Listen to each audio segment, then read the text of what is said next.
低樓層有低樓層嘅好處，特別你可以日日望到咁靚嘅湖景，望到眼前呢個金山湖景，真係成個人都醒神晒，咁先叫做推窗見湖啊！唔係遠遠望下，直頭係好似住咗喺風景裏邊。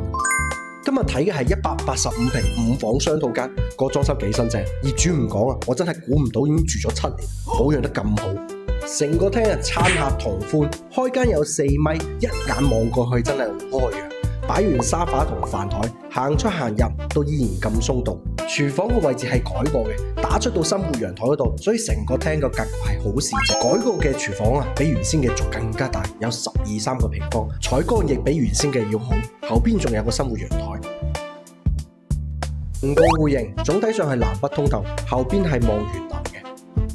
呢個戶型係一共係5房雙套間，入門旁邊啊就係一間湖景房啊，用嚟做書房真係一流啊！對住咁靚個景，諗計仔都醒神啲啦。對面休息區啊，一共係4間房，2間係望湖景，2間係望園林。每間房嘅空間都唔細噶。你睇下呢個小朋友房，望出去湖景，不知幾舒服啊！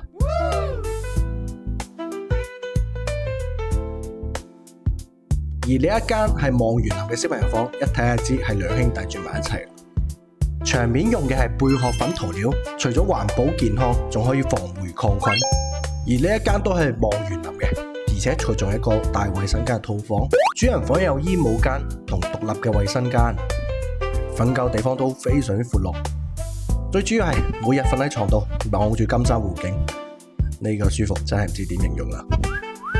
所以話呢套金山湖島內嘅185平5房大宅真係好適合一個對生活有要求嘅大家庭。依家業主都好有誠意，個價喺成個小區裏邊都算係好合理。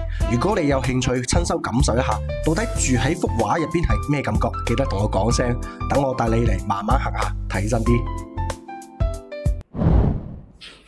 記得點讚關注哦。